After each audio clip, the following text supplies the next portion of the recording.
فضائل ذکر۔ محترم بزرگوں، دوستوں، عزیزوں، دنیا کی مشغولی چاہے جائز ہو یا حلال پر ضرور اثر کرتی ہے۔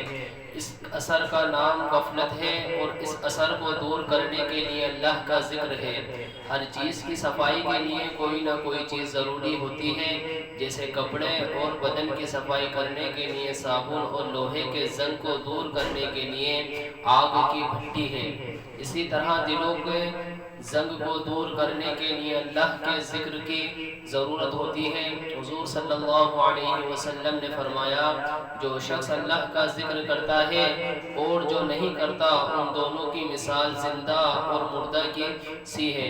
ذکر کرنے والا زندہ اور ذکر نہ کرنے والا مردہ ہے۔ بخاری شریف۔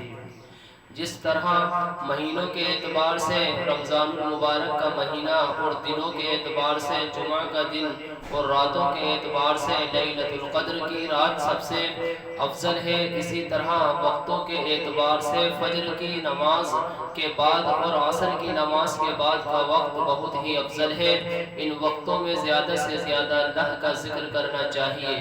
حضور صلی اللہ علیہ وسلم کا پاک ارشاد نقل فرماتے ہیں کہ فجر کی نماز کے بعد اور عصر کی نماز کے بعد تو تھوڑی دیر ہی مجھے یاد کر لیا کر، میں درمیانی حصے میں تیری کفایت کروں گا۔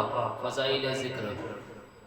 ایسے تو ہر گھڑی، ہر جگہ اور ہر وقت اللہ کا ذکر کرنا چاہیے، کیونکہ مقصد حیات اللہ کی یاد ہے۔ حضور صلی اللہ علیہ وسلم کا ارشاد ہے کہ جنت میں جانے کے بعد اہل جنتی کو دنیا کی کسی بھی چیز کا قلق اور افسوس نہیں ہوگا، بجز اس گھڑی کے جو دنیا اللہ کے ذکر کے بغیر گزر گئی ہوگی۔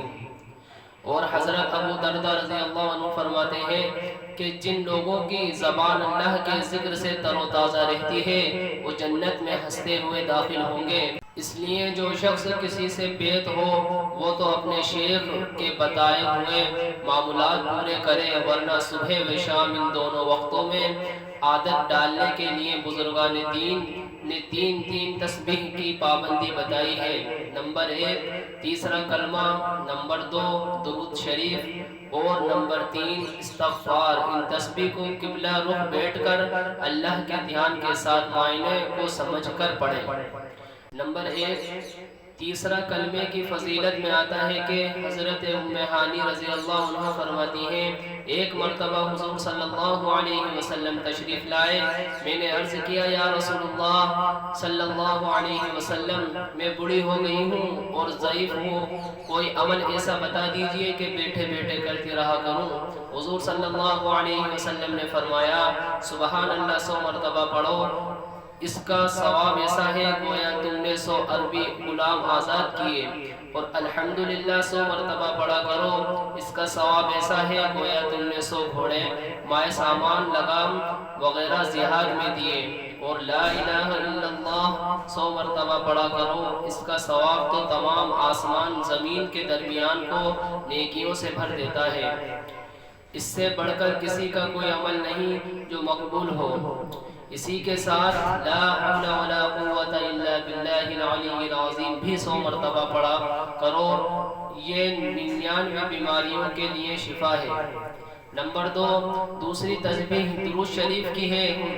حضور محمد صلی اللہ علیہ وسلم کے جو احسانات ہم پر ہیں، ان کا بدلہ تو ہم چکا نہیں سکتے، جتنا بھی ہم سے ہو سکے درود پاک پڑھتے رہیں۔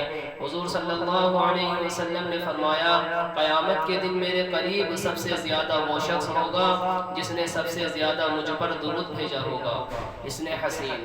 دوسری حدیث میں ہے کہ حضور صلی اللہ علیہ وسلم نے فرمایا، جو شخص مجھ پر 1 مرتبہ درود بھیجتا ہے، اللہ تعالیٰ اس پر 10 رحمتیں نازل فرماتے ہیں، اور اس کی 10 خطائیں معاف کر دی جاتی ہیں، اور جنت میں اس کے 10 درجے بلند کر دیے جاتے ہیں، اور 10 نیکیاں بھی اس کے لیے لکھ دی جاتی ہیں۔ فضائل درود شریف۔ نمبر 3 تیسری تسبیح استغفار کی ہے۔ ہم بہت گناہگار ہیں، چلتے پھرتے اٹھتے بیٹھتے ہم سے گناہ ہو ہی جاتے ہیں۔ حضور صلی اللہ علیہ وسلم گناہوں سے بالکل پاک و صاف تھے، پھر بھی 80 یا 100 مرتبہ استغفار روزانہ پڑھا کرتے تھے۔ ہمیں بھی چاہیے کہ ہم کم سے کم صبح اور شام 100 مرتبہ استغفار پڑھ لیا کریں۔ جو شخص استغفر اللہ الذی لا الہ الا هو الحی القیوم واتوب الیہ 3 مرتبہ پڑھے، اس کے تمام گناہ معاف کر دیے جاتے ہیں، چاہے سمندر کے جھاگ کے برابر ہو، چاہے میدان جہاد میں بھاگا ہی ہو۔